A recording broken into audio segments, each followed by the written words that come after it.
Okay. All right. So welcome back, everybody. So what will we go over today? Good question. We can really do anything that you guys want. I just wanted to take a moment to just review quickly what we did yesterday. Okay. To review what we did yesterday, and just to go over it again one more time quickly, and then we can go over anything you like. We can go over the proofs if you like, the induction and strong induction. If you have any homework questions you want to go over, we can do that as well. Okay. All right. So again, just as a reminder, so the final exam is going to cover what we've done in chapters 4, 5, and 6. Okay. All right. All right. So let me just start again by reviewing what we did yesterday, like I said, and then I'll take questions if you have any specific types of problems you want to go over. We can go over that. Okay. Any homework questions you have, we can go over that. Okay. Um, all right. All right. So last time we were in chapter 6. Okay. And in 6.1, we discussed different rules, basic rules for counting.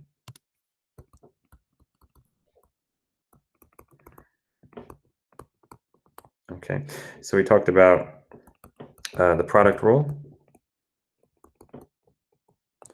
All right, so we said if you have a procedure that can be done that's done through several tasks, okay, and each task can be done a certain number of ways, then how many ways can you do the procedure? So you just multiply all the ways you can do each task.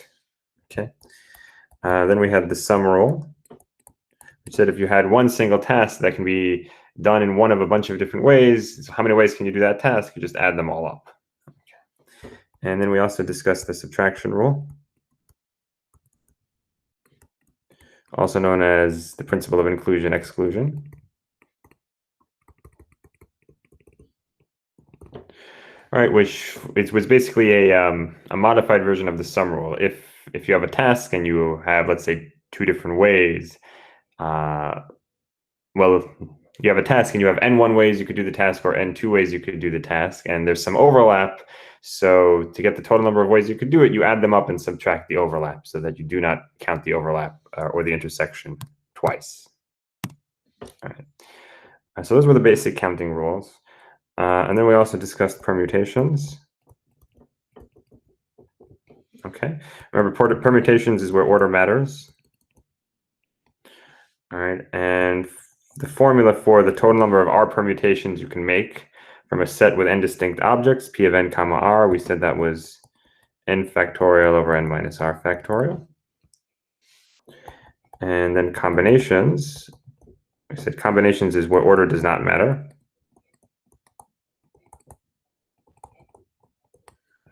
Okay. So the total number of R combinations you can make from a set with n distinct objects, we said is n factorial over R factorial times n minus R factorial. Okay, make sure you know those formulas for the final.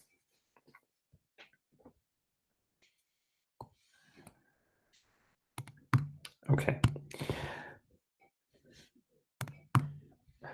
All right, so let me do one problem with you guys with two parts here.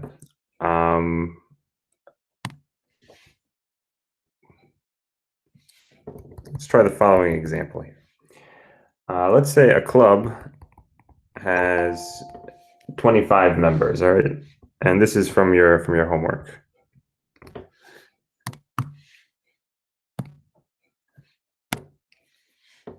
Okay, so part A. How many ways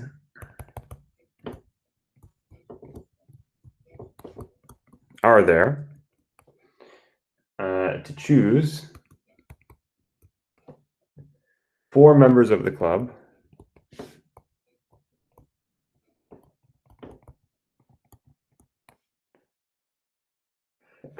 excuse me, to serve on an executive committee?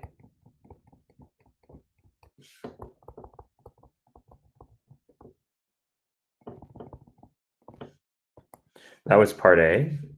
Part B asked you how many ways are there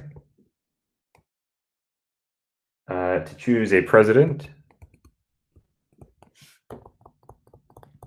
vice president, I'll write VP for short, secretary, and treasurer of the club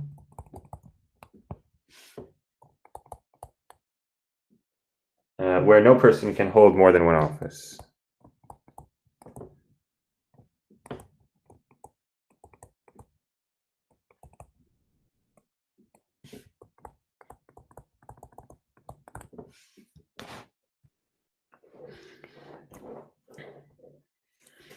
Okay, so let's start with part A.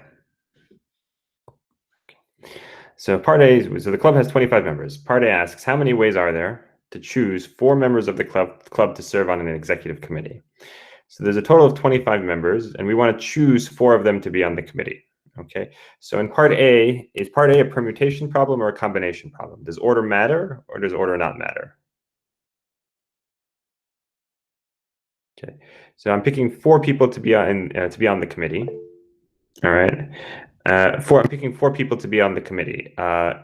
Does the order that I pick them matter, or does the order that I pick them not matter?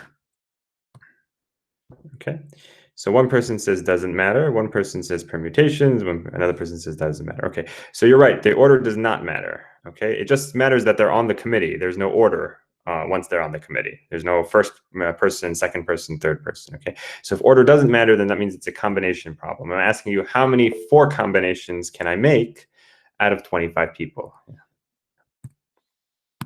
Okay, so this is order does not matter.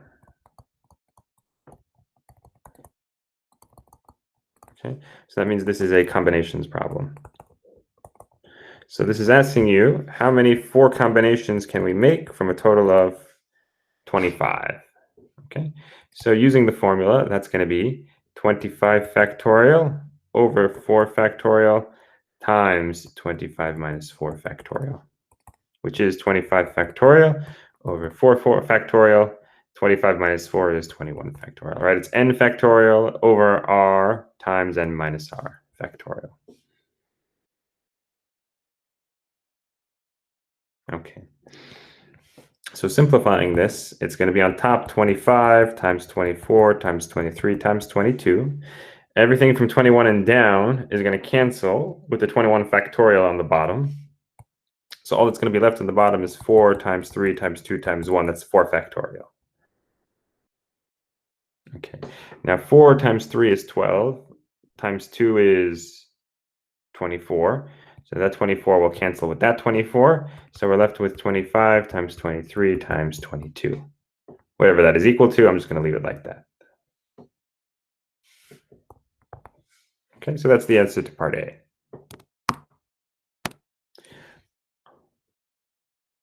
All right, let's do part B now. Part B asks us, how many ways are there to choose a president, vice president, secretary, and treasurer of the club where no person can hold more than one office? So now, does order matter or does order not matter? Yeah, here order matters because I have to first choose a president, then I have to choose a vice president, right? There's an order on the committee. There's a distinction. So I have to first choose a president, then a vice president, then a secretary, then a treasurer. So here order matters. Okay, so that means that this one is a permutation problem. Okay.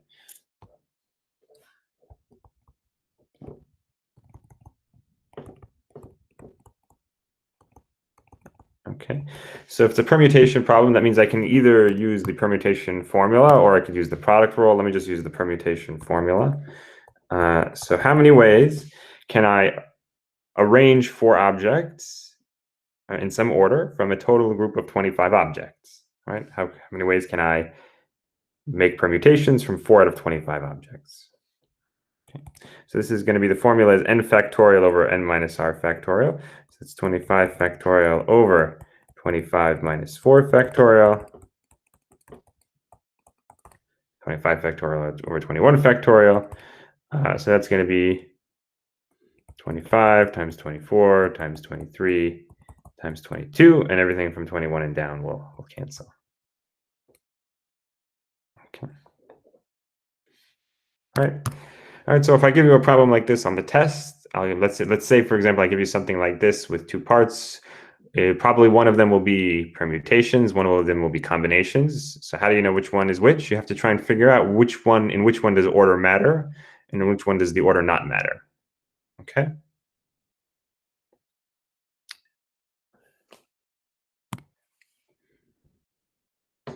All right.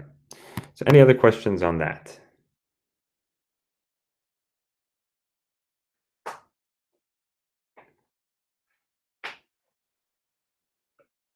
Okay.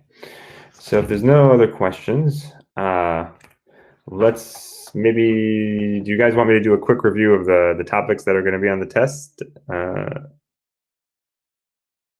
Is that something you guys are interested in, or yeah? Okay.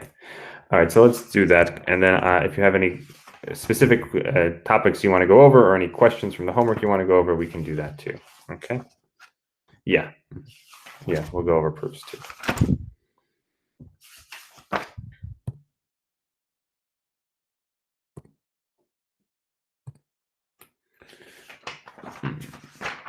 Okay, so the test is going to start from chapter 4. Okay. All right, in chapter 4, we did 3 sections, right? 4.1, 4.2, 4.3. So only the material we did in those 3 sections, okay? 4.1 was divisibility in modular arithmetic.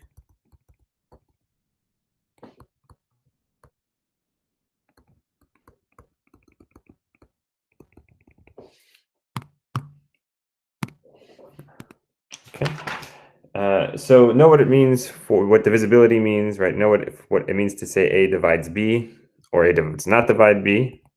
Okay, if A divides B, that means A is a factor of B, so that B equals to A times some other integer C. Okay. Know the definitions and the theorems that we did in this chapter. Okay. So we discussed the theorem where at the very beginning we did a theorem with 3 parts where we said that if A divides B and A divides C, right? Remember, was if A divides B and A divides C, then A divides their sum. Part 2 was that if A divides B, and I'm not writing the whole thing out, I'm just sort of writing it out quickly. If A divides B, then A divides B times C, any multiple of B. And we also said if A divides B and B divides C, then A divides C. Okay. All right, so every definition and theorem we discussed in this chapter know. We also discussed the division algorithm, which is really a theorem. It said that if you take one integer and divide it by a positive integer, then there are unique quotient and remainder, such that the remainder is positive, and I can write it as follows, right? A equals dq plus r.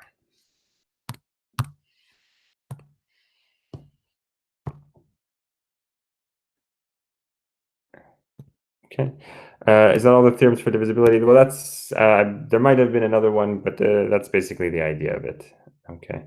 I think we had a corollary of this that just combined 2 of them.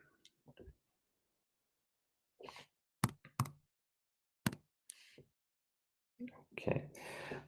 Know what A div D means, right? That's asking for the quotient when A is divided by D. And also A mod D, that's asking for the remainder when A is divided by D. Okay, and remember that remainder has to be positive. Remember, R has to be greater than or equal to 0. Well, has to be non-negative, greater than or equal to 0, less than D.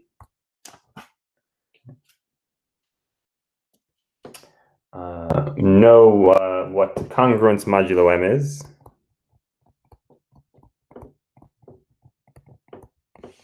Right, what it means if I say A is congruent to B mod M. Okay.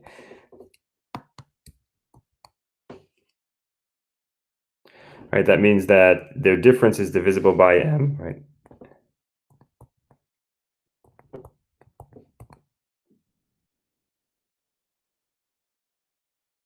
Okay, M divides their difference.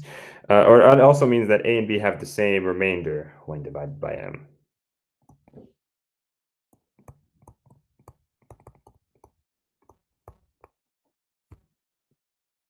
Okay, so I could ask you, are two integers congruent modulo M or anything like that? Okay.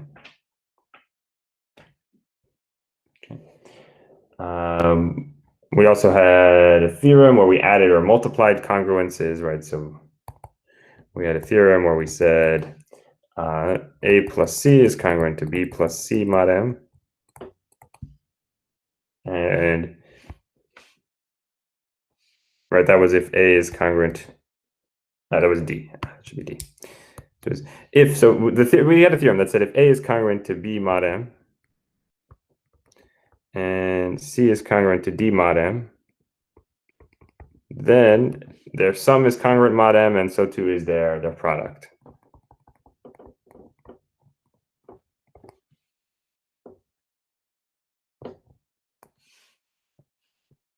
Okay. Okay. And then we also discussed arithmetic modulo M.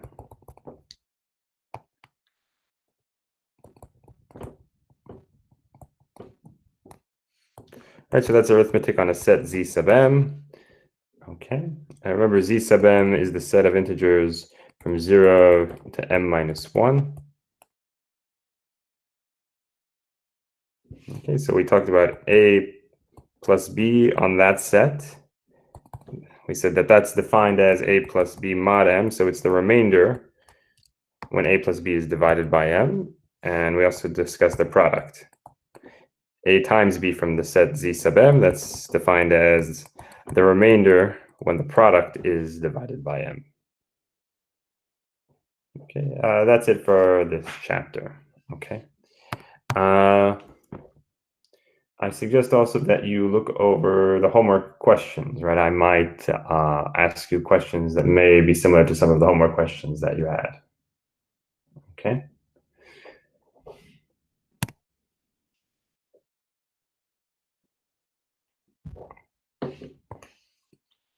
Professor, Yes. I had some questions about the combination, the previous one. N factorial, but like what's the difference between n factorial divided by r factorial n minus r and the one without r?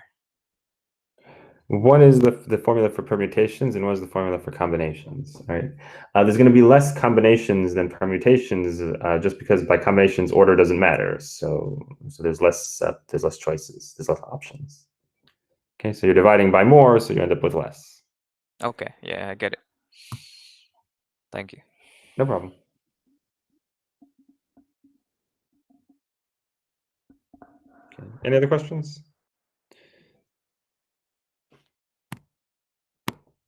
Okay. All right. Next was 4.2, integer representations.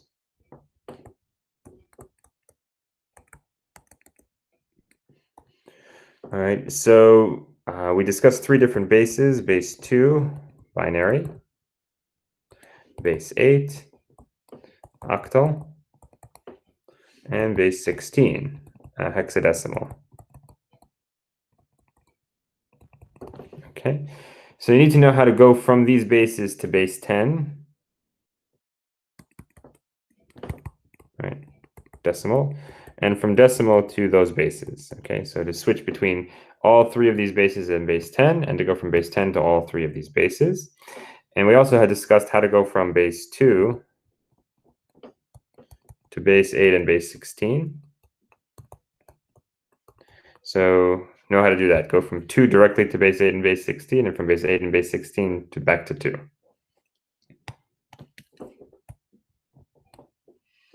Okay. All right, and that's it for 4.2.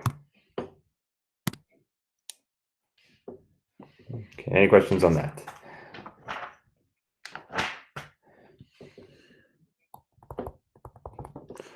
All right, next was 4.3, which dealt with primes, GCD, the greatest common divisor, and the LCM, the least common multiple. Okay, so know what a prime number is, what a composite number is. Okay. Know the fundamental theorem of arithmetic.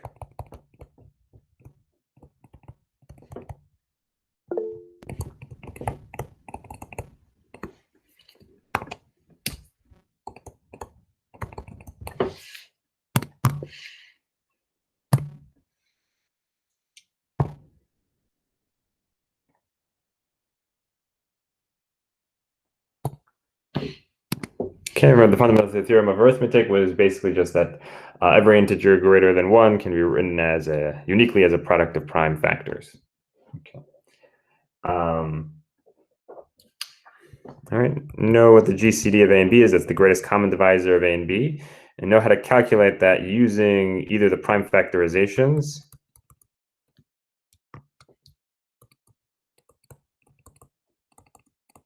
remember, if you have the prime factorizations of A and B, you go through the prime factors and take the ones with the smaller powers. And also know how to find it using the Euclidean algorithm. Right, I could ask you find the GCD specifically using one of these methods, right? I could say find it specifically using the Euclidean algorithm, or ask you to find it using the prime factorizations. I could ask you to do it either way. Okay.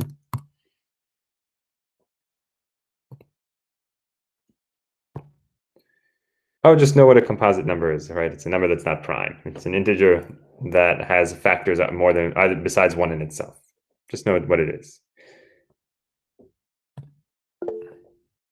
No problem. Okay. Also, the least common multiple of A and B. All right. Remember, we discussed how to find that using the prime factorizations of the two numbers. All right, so make sure you know how to do that. For that one, you just take the prime factors with the larger powers. Okay.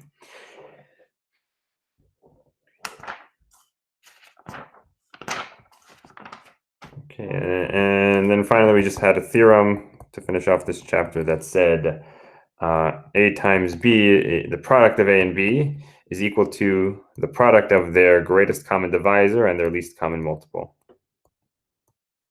Okay. Oh, and we also had a definition for relatively prime. Right, we said two integers A and B are relatively prime if their GCD is 1. If the greatest common divisor is 1, then A and B are said to be relatively prime. Okay. Okay, so that was chapter 4.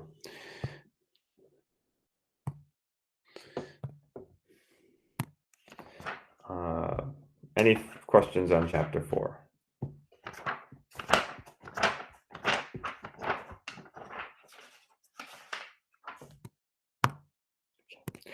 All right, next was chapter 5. All right, so we did 5.1, which was induction. Okay, so know the principle of induction. Remember, induction has 2 steps. So remember, you're going to be given a statement that P of n, it'll be some statement, P of n is true for some domain, right? Over P of n is true over some set of integers.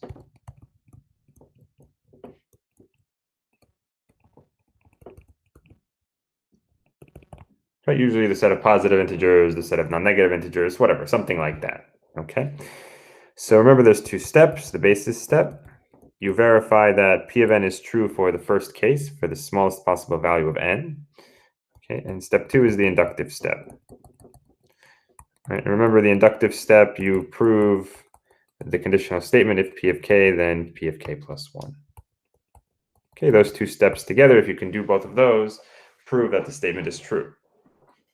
Proves that the statement is true. Okay, and it's always helpful to, before you even begin your basis step, make sure you clearly write down what P of n is and what the domain is. It's usually very helpful. Okay. All right, 5.2. Before 5.2. So we discussed 3 different types of problems that you can use induction to prove.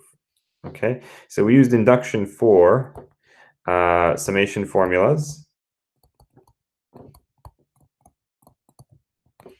We used induction for inequalities, to prove inequalities.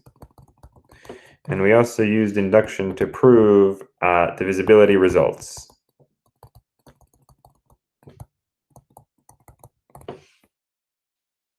Okay, so those were the three different types of problems that we used induction to prove. Okay, so I could give you any one of those. I could give you more than one and ask you to prove them using induction. Okay, anything that we saw in class or anything that I gave you for homework. Okay. After that, we had strong induction. Okay, so strong induction works in a very similar fashion to induction. Again, there's a basis step and an inductive step. Okay, the only difference is that in the inductive step,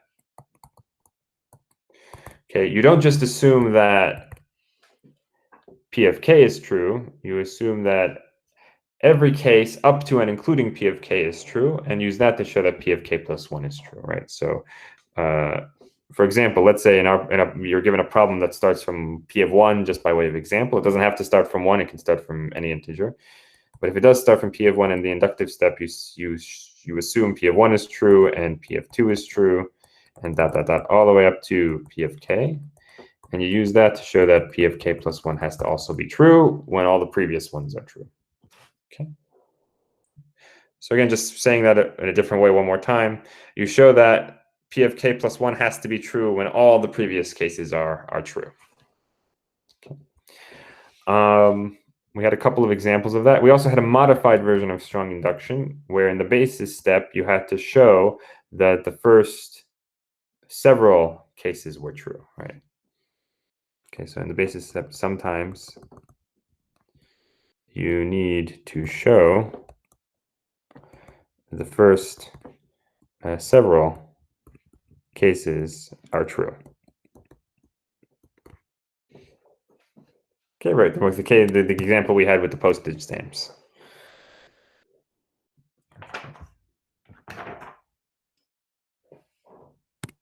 All right.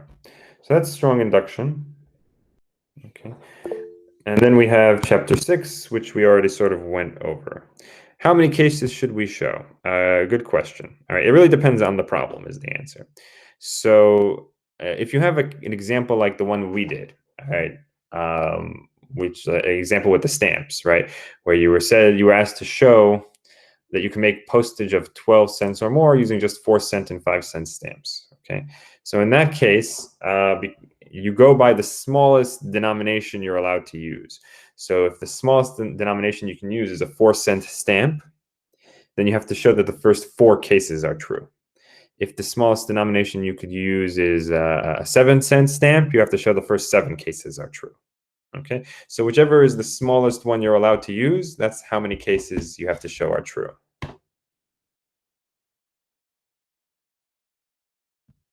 Okay, how do you prove all steps are true for a strong induction? Okay, well, in strong induction, again, you go through the 2 steps. So your basis step, you're just verifying that the first case or the first several cases are true. Just plug in the first few numbers for n, okay, and see if the statement is true or not. And then in the inductive step, it really depends on the problem. So in the inductive step, what do? You say, okay, I'm going to assume that every case up to and including k is true. Make that assumption. Okay, we don't know that they're all true, but for a second, we're going to assume that they're true. We're going to say, okay, assume every case up to and including P of k is true. And we somehow have to use that assumption to show that the next case must also be true. Okay? So that if everything up to and including P of k is true, P of k plus 1 must also be true. Okay, and that's where you see your own logic comes in. You have to make that argument somehow. Okay, and pretty much in most of the problems that we did, what we sort of showed that the k plus 1 will have to be true because we reduced it to some problem between, let's say, 1 and k. All right. For example, with the stamps, right? We wanted to show that you can make postage of k plus 1 cents. Okay, using 4-cent and 5-cent stamps. So we had assumed in our inductive hypothesis that you could do every amount of postage between 1 and k using just 4-cent and 5-cent stamps. So if I can do every number between 1 and k, we assume that that's true, then that means I can also do k minus 3. I can make k minus 3 cents of postage using only 4-cent and 5-cent stamps. So form k minus 3 using just 4-cent and 5-cent stamps. Add one more 4-cent stamp to that, and you get to k plus 1. Okay, so you can do k plus 1 by first doing k minus 3 and then adding another 4-cent stamp to that. So that's what we basically did in all the problems. You show that you can do something between 1 and k, and then k plus 1 will somehow come out from that, will be derived from that.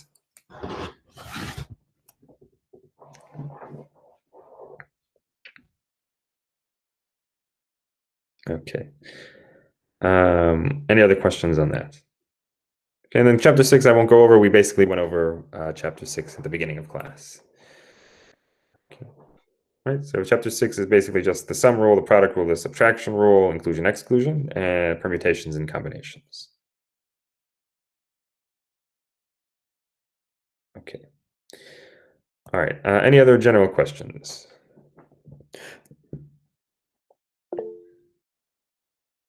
Yeah, we can do another one if you like. What would you guys like to do now? Do you want to see an induction problem, a strong induction problem? Do you have a particular question you want me to go over from the homework?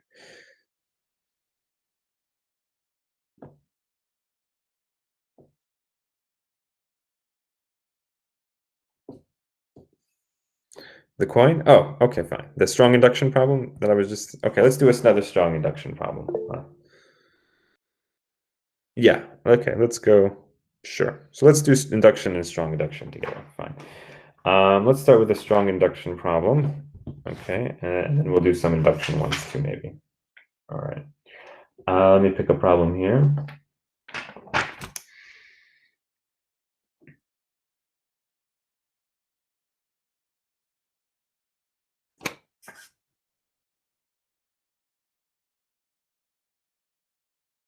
Okay.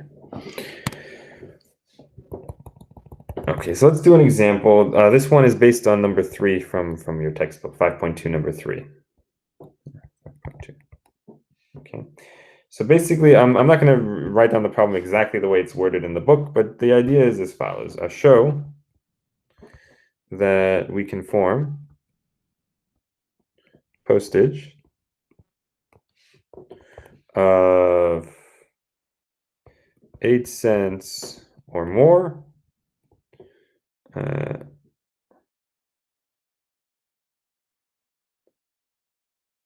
form, well, let me say it this way. Show that we can form any amount of postage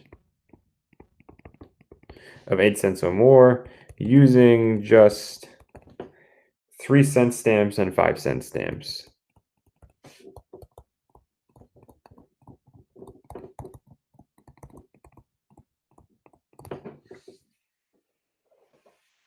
Okay.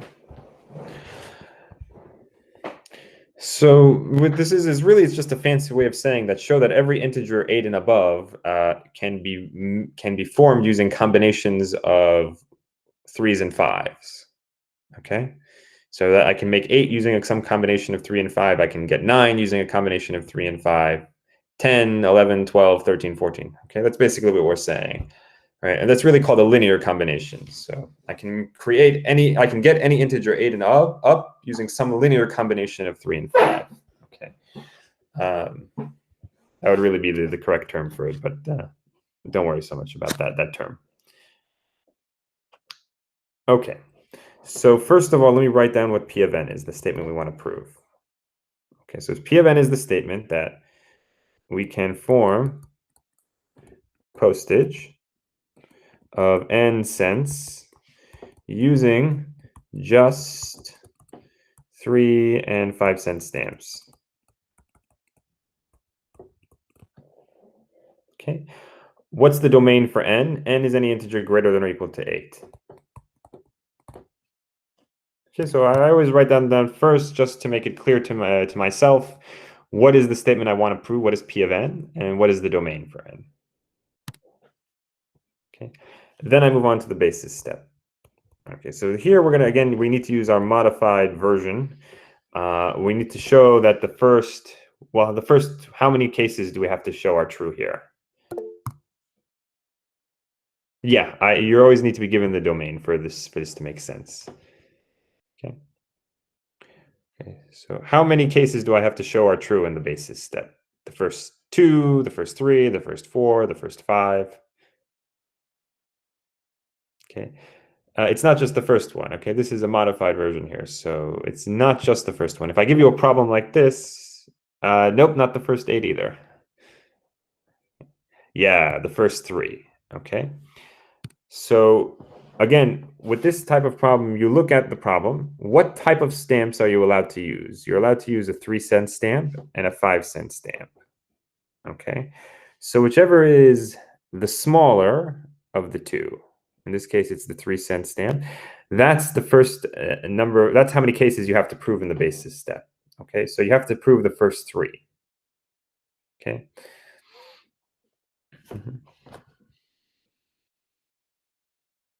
So prove or verify the first 3. I'll say it that way. Verify the first 3 cases. Okay, so the first 3 cases would be P of 8, P of 9, and P of 10. Okay. Okay, you could do the larger one, but that's unnecessary work. Okay, you could do the first 5, but it's unnecessary work. It's extra work you don't need to do. Okay, so you need to prove that at least the first 3 are true in the basis step. All right, so can I get 8 using combinations of 3s and 5s? Yes, just do 1 3-cent stamp plus 1 5-cent stamp. That gives you 8. Okay. And what about 9? Can you get 9? Yes, using 3 3-cent stamps. That gives me 9. For 10, just use 2 5-cent stamps. Okay, so I can get 8, 9, and 10 cents worth of postage using just 3-cent and 5-cent stamps. Okay. Any other questions on the basis step?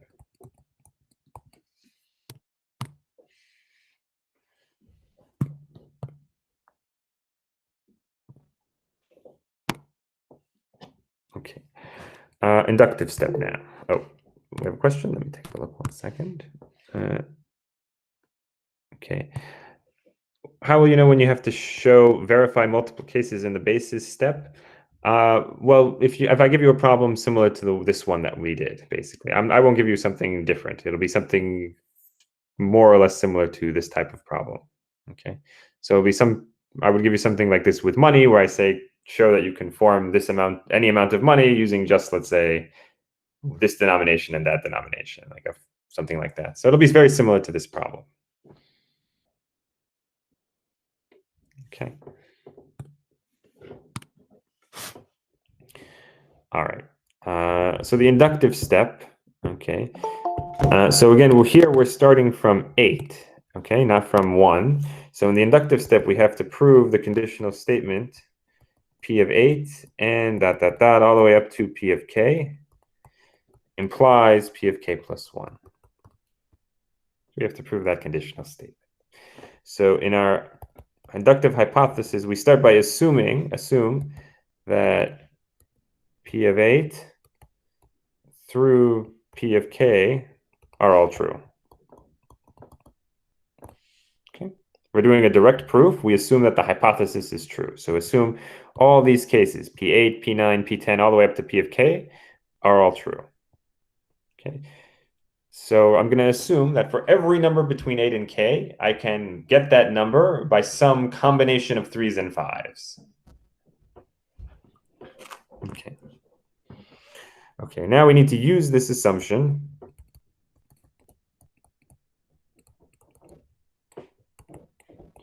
to show we can form k plus 1 cents, or postage of k plus 1 cents, using just 3 and 5 cent stamps.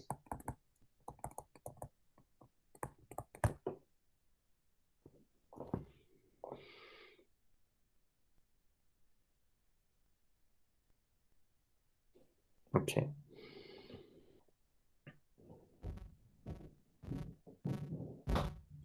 All right. Now we want to get k plus 1 cents worth of postage, okay? Again, what was the smallest stamp I'm allowed to use? The smallest one is the 3-cent stamp, okay? Exactly. So for just a moment, let's subtract off 3, the smallest stamp that I can use, okay? K plus 1 minus 3, what do I get? K minus 2, right? 1 minus 3 is negative 2, okay? So K minus 2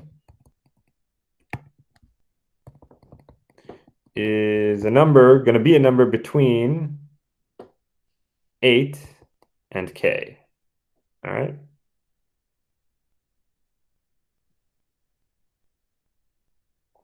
Okay, right, K minus 2 is less than K, it's going to be more than 8, okay? All right, so K minus 2, so by our assumption, we can form postage of K minus 2 cents using just 3-cent and 5-cent stamps.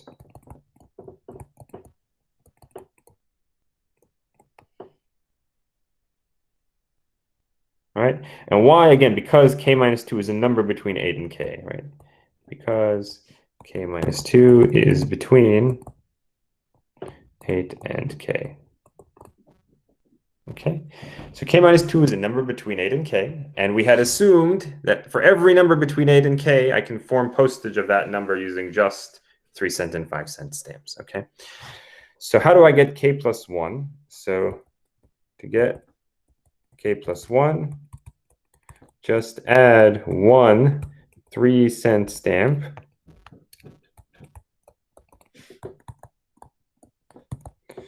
to the formation for K minus 2.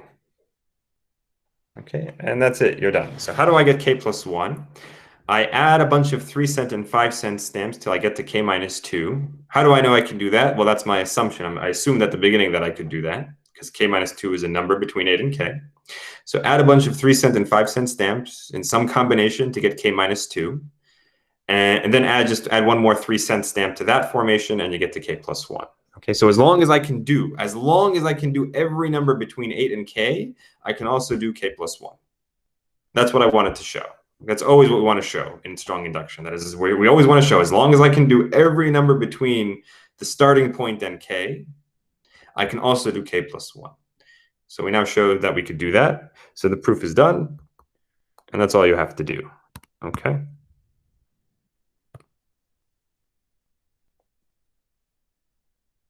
Okay, so why did I do minus 3? Again, I did minus 3, again, because 3 was one of the 2 stamps that I'm allowed to use, and 3 was also the smaller one. So I always make it easier for myself by picking the smaller one, okay?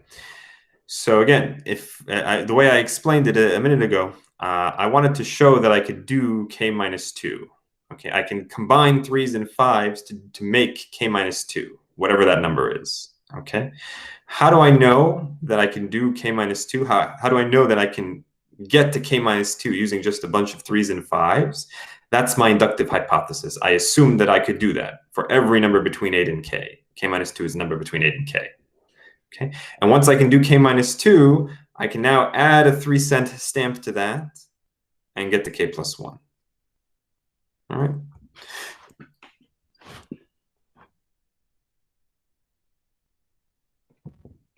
Okay, so I repeat it just one more time. Again, you always show, you use your assumption that you can do every number between the starting point and K. Okay, you use the assumption that you can do that and show that from that you can also get K plus 1, whatever the problem is.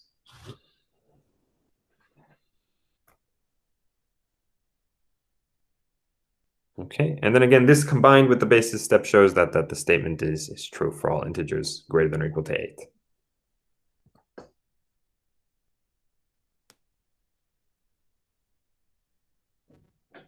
All right, so that's a strong induction. Let's maybe see now an induction problem. Did anyone have any particular problem that they wanted to go over from the homework?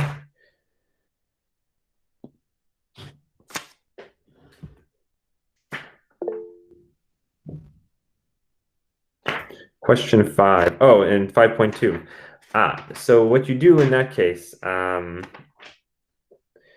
in question 5 in 5.2, they said determine which amounts of postage can be formed using just 4-cent and 11-cent stamps. So there, yeah, you're sort of right.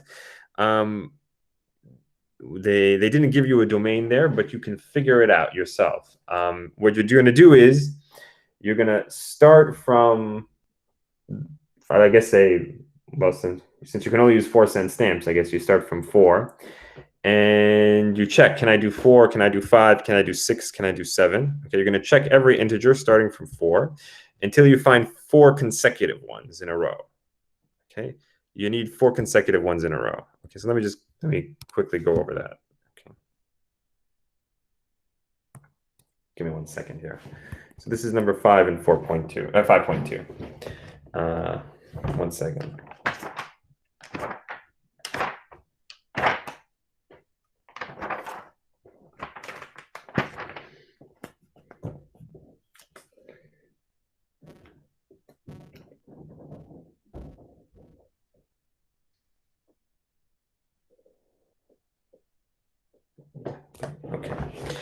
Okay. So they ask you determine which amounts of postage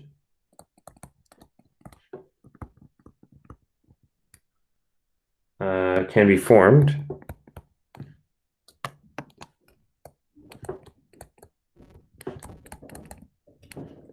using just 4-cent and 11-cent stamps.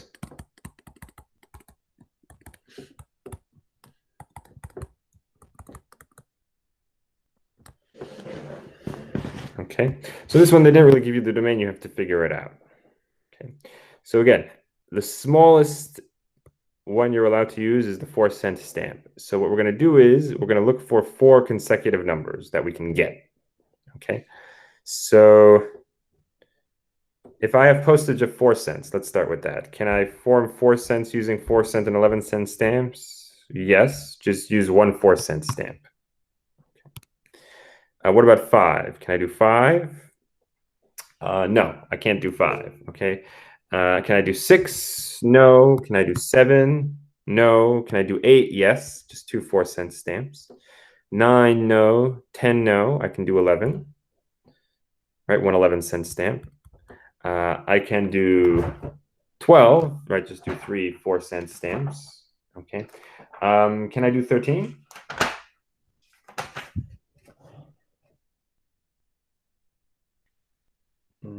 No, I can't do 13.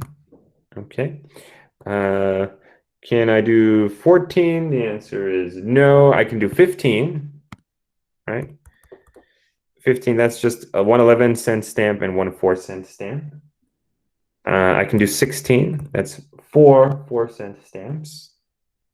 Okay. I can do 19. I can't do 17. I can't do 18. I can do 19. Right, just 15 plus another 4-cent stamp is 19.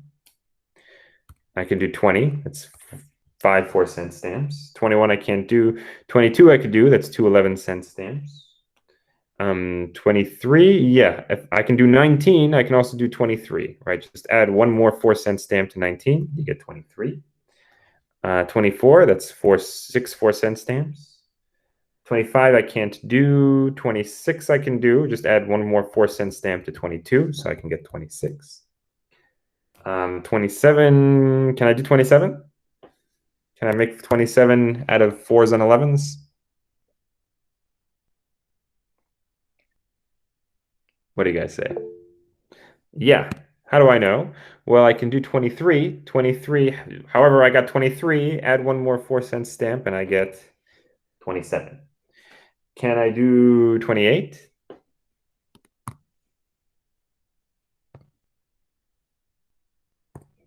Yep, right, that's 7 times 4. That'll give me 28. Can I do 29? No, I don't think I can do 29. Can I do 30?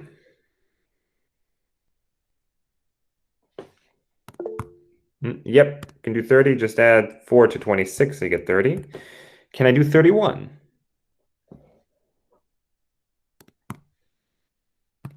Can I do 31? Oh, did you say yes? I'm sorry. Yeah, yes, you can do 31. Right, just add 4 to 27, you get 31. Can I do 32? Yes, right, that's 8 times 4 is going to give 32. Can I do 33?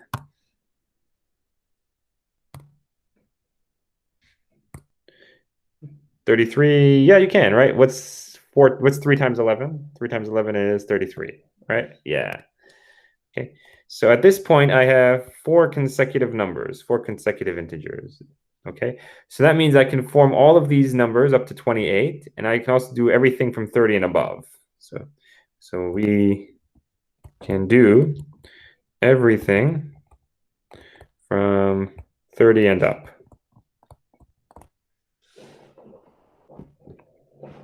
Okay.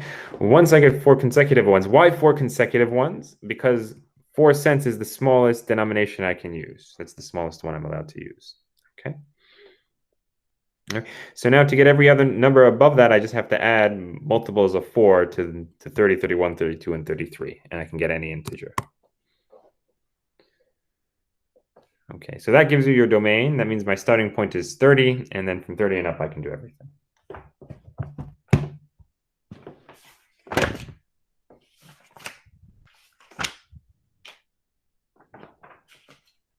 Okay, so this problem, if I was doing it, it would be for n greater than or equal to 30.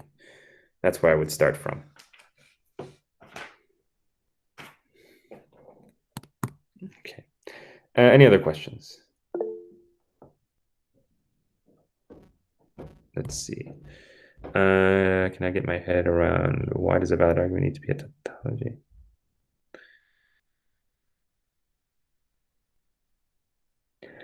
Do I have any pointers that might help? Not at the moment, I'm sorry. That might be a discussion that might take more time than what we have here to do.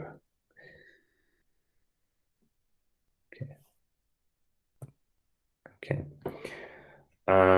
Okay. All right. What else? Do you guys want to do an induction problem together? Regular induction? Yeah. Okay. All right. All right. Should I choose a problem, or you guys had the problem you wanted to do?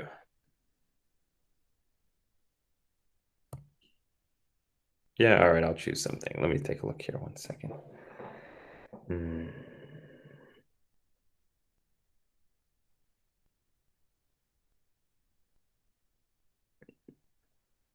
Okay, here, let's try this one. This is from 5.1, number 5. Okay, this is a summation formula problem. So prove that 1 squared plus 3 squared plus 5 squared plus dot dot dot plus here, let me write it over here. Is this what I want to do? Okay, fine. Prove that I'm just rewriting it over here. 1 squared plus 3 squared plus 5 squared plus dot dot dot plus 2n plus 1 squared equals n plus 1 times 2n plus 3, excuse me, 2n plus 1 times 2n plus 3 over 3, whenever n is a non-negative integer.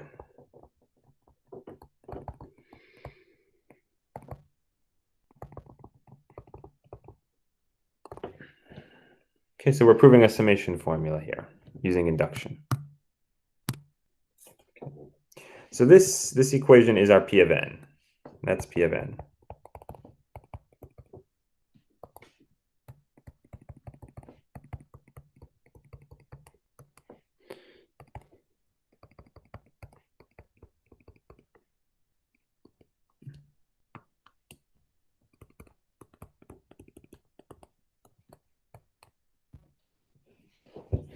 Okay, and n is greater than or equal to 0.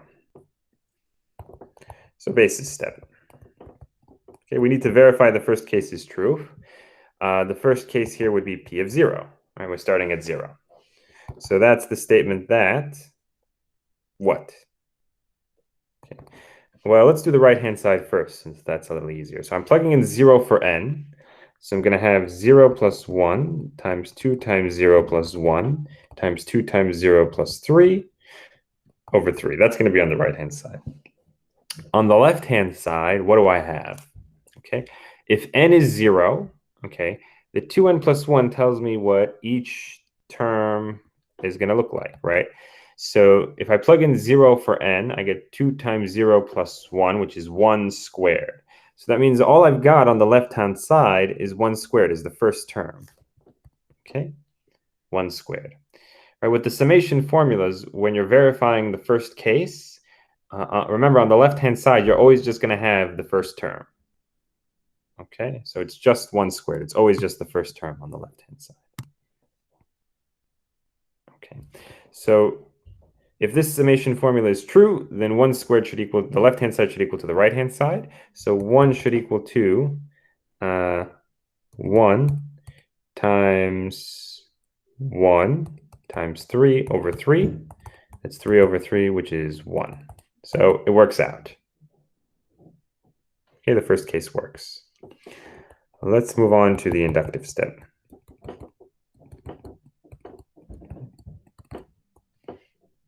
So in the inductive step, you want to prove if P of k, then P of k plus 1.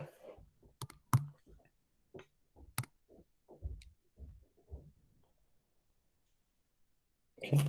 Now let's write down those formulas. P of k is the formula 1 squared plus dot dot dot all the way up to k squared. Excuse me, up to 2k plus 1 squared equals k plus 1 times 2k plus 1 times 2k plus 3 over 3.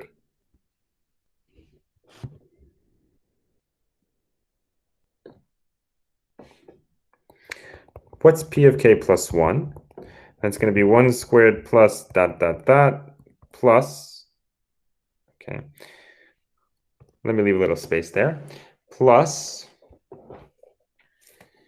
2 times k plus 1 squared. So wherever I had the n, I replace it with k plus 1. That's going to equal to k plus 1 times 2 times k plus 1 times 2 times k plus 1 plus 3 over 3. So again, wherever I had an n, I replaced it first with a k and then with a k plus 1. Okay. And now in the space here that I left empty here, all right, that's the term that comes before k plus 1. So that is the term 2k plus 1 squared. That's the one that comes right before.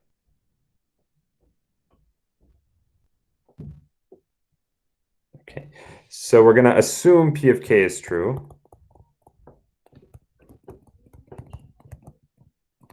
And then use that to show P of k plus 1 is true.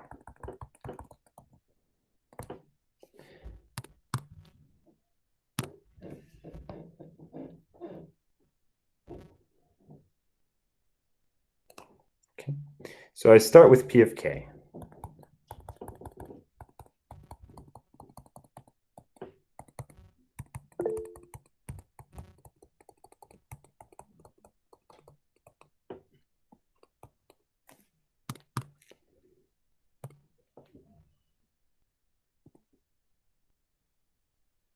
Do we always have to write these out, or can we just show the work? You can just show the work if you want. I'm just writing this out so that it's clear where I'm starting from and where I want to end up. Okay, I want to start at P of k, and I want to end up here. Okay, so this way, when I do it this way, I see where I'm starting and where I need to end up. I know that I want to end up with this. Okay, with this on the right-hand side. Okay. Okay, and by the way, what is that equal to? 1 second. If I were to simplify this here for a moment, this right-hand side here is equal to k plus 1, that's k plus 2. 2k plus 1, that's 2k plus 2 plus 1, that's 2k plus 3. And then this would be 2k plus 5 over 3. Okay, that's what that simplifies to. Okay. So how do I go from P of k to P of k plus 1? So we start by looking at the left-hand side. How do I go from P of k to P of k plus 1? I have to add this term. This term here, I have to add it to both sides. So I'm going to add that to both sides now.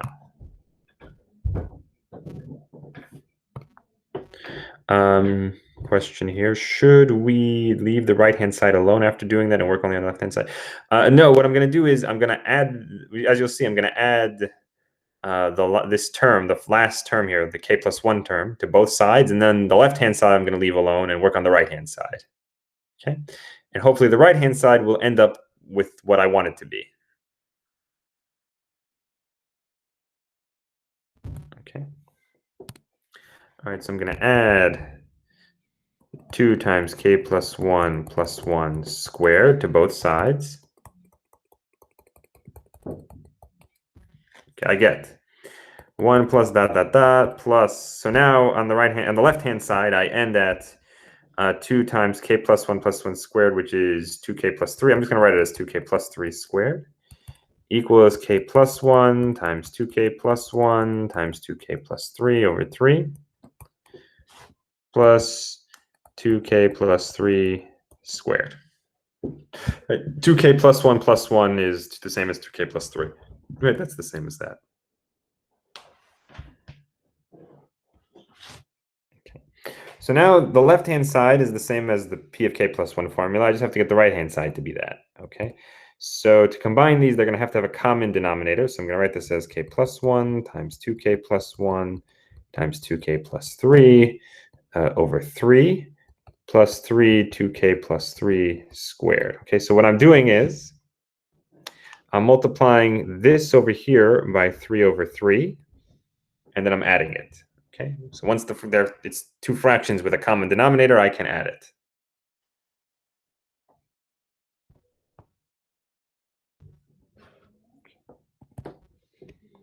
All right, now, in order to combine this, I'm going to have to, let's see, what can I do here? Let's pull out a common factor of 2k plus 3. You see I have a common factor of 2k plus 3. Let's pull it out.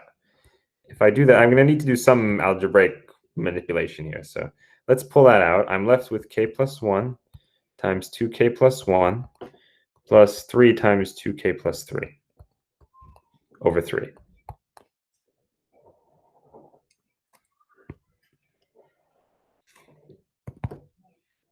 Okay. All right, so let me now multiply these two here.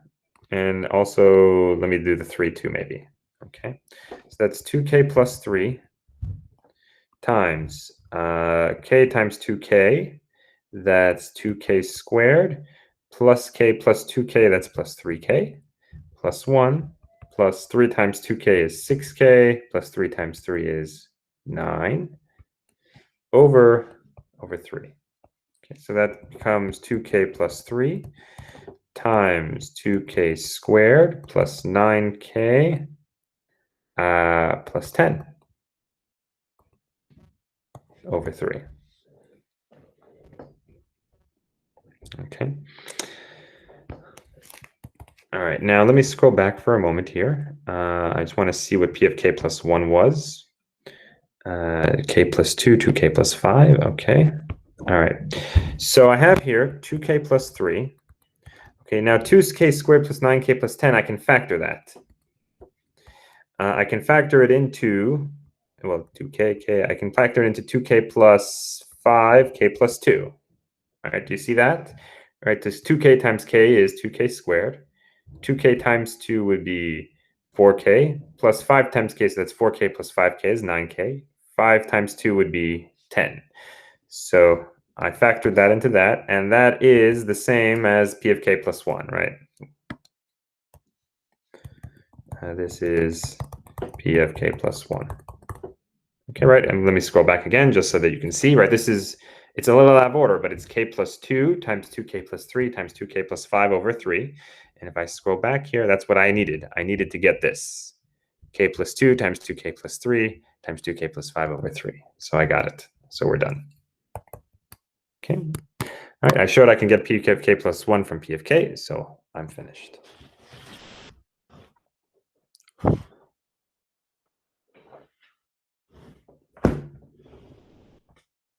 Okay. Any questions on this problem?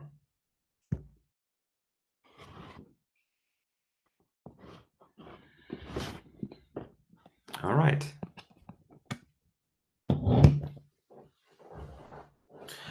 All right. Inequality and divisibility. So I refer you back to the problems that we did in class, as well as your homework problems. If you want, I have time to do maybe one more. If you want, we can do a divisibility problem maybe.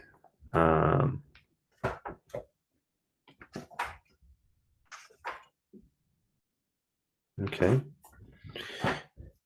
And again, as I said, just go back, rewatch the lecture. You can go through your class notes. You can read the chapter in the book. You can go over the homework problems that I assigned. Okay. If you want, you can also send me an email. I'll try and get back to you as soon as possible. Let's see. What can we do? Okay, let's do a divisibility problem here.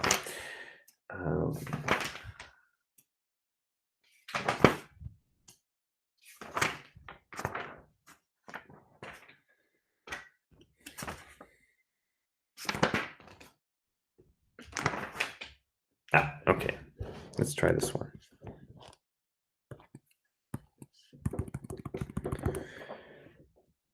Okay.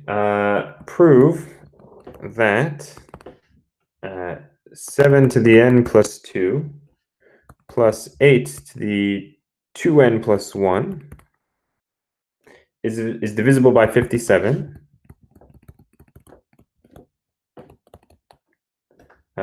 for n greater than or equal to 0. So for every non-negative integer n. Okay.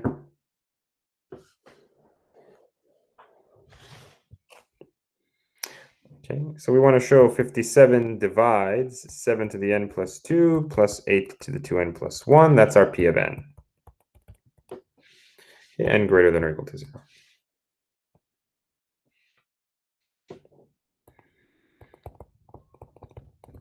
Okay, so the basis step, we show p of 0 is true.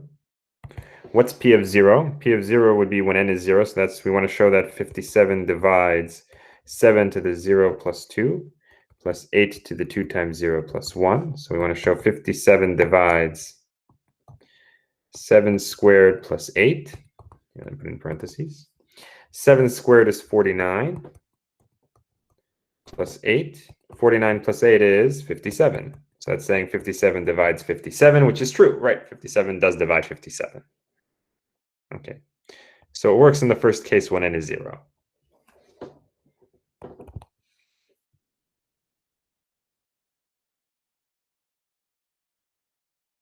Okay, let's move on to the inductive step.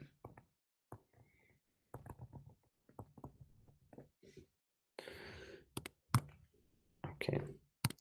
So in the inductive step, we have to prove the inequality, not the inequality, the conditional statement. If p of k, then p of k plus 1. So let's write down what those are. P of k is the statement that 57 divides 7 to the k plus 2 plus 8 to the 2k plus 1. And we need to use that assumption that that is true to show p of k plus 1 is true. P of k plus 1 would be the statement 57 divides. So wherever I had an n, I replace it with k plus 1. So I get 7 to the k plus 1 plus 2 plus 8 to the 2k plus 1 plus 1. Which is the same thing as saying 57 divides 7 to the k plus 3 plus 8 to the power of 2k plus 3.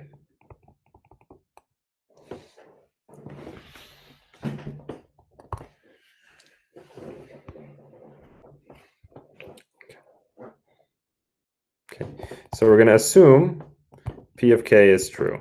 Okay, that means I'm going to assume that 57 divides 7 to the k plus 2 plus 8 to the 2k plus 1 for some non-negative integer k, right? For some a non-negative integer k. All right. You should always write down what k is. K is always the same as n. Okay, so I'm going to start with a p of k plus 1. I'm going to start with 7 to the k plus 3 plus 8 to the 2k plus 3. I'm going to start with this. Okay, start with p of k plus 1.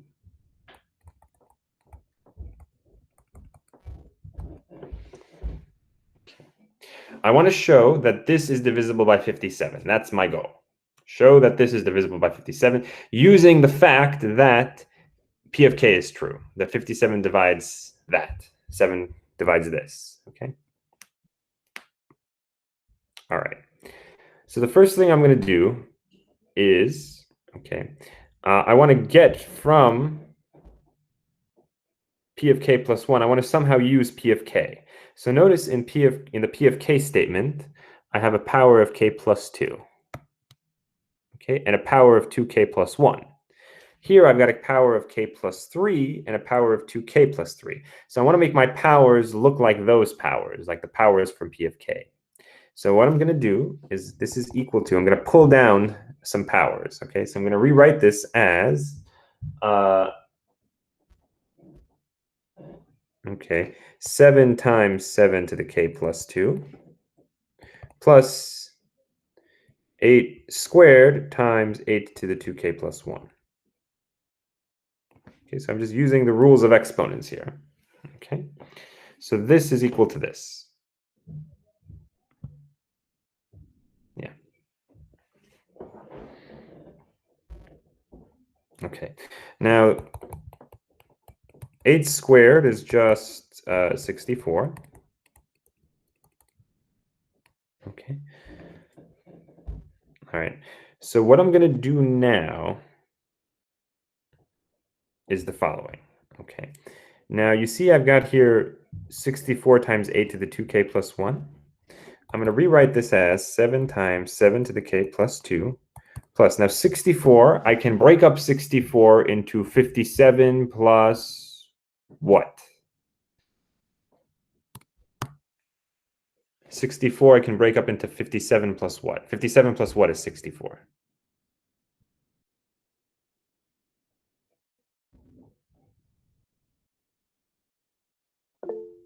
Yeah, 7. Okay. So I can write this as plus 7 times 8 to the 2k plus 1 plus 57 times 8 to the 2k plus 1. Okay. Right, so the 64, I broke it up into 7 plus 57. All right, now look at the first two terms here. They have a common factor of 7. I can factor that out.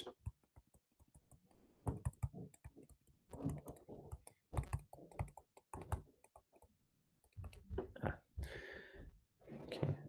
So now what do I have?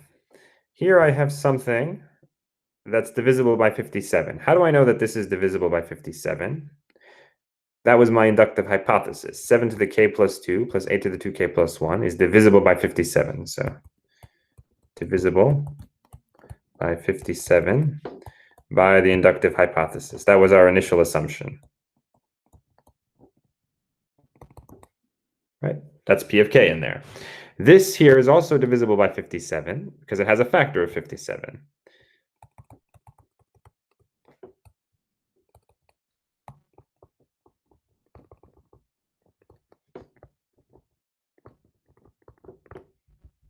Okay, so therefore their sum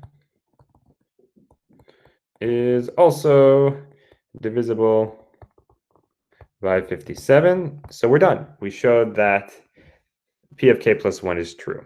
All right, when p of k is true. Okay. All right, we have a question. Nope, no question. Okay. All right, so that's it. We're done with this. Okay. Okay, and again, like I said, I refer you back to both the problems we did in class and the homework problems. Okay, look over those, I would suggest. Okay. All right, that's all we have time for today. So let's I'm gonna finish here. All right. Good luck, everybody. I will see you next week. And again, if you have any questions, you can email me. All right. Final questions. Yeah. Let's see. We have a final question here. Wait. So we showing P of k plus 1? No, we're not showing that P of k plus 1 is equal to P of k. I'm showing that if P of k is true, then P of k plus 1 also will be true. Okay, I'm using one to get the other. When is the quiz due? I believe it's due on Sunday. You can check on Blackboard. It should have the due date there. Yeah. Yeah, thank you. Okay. Okay. I'm basically doing it. We're doing a direct proof, right, from P of k to P of k plus 1. Okay. All right. Any other questions?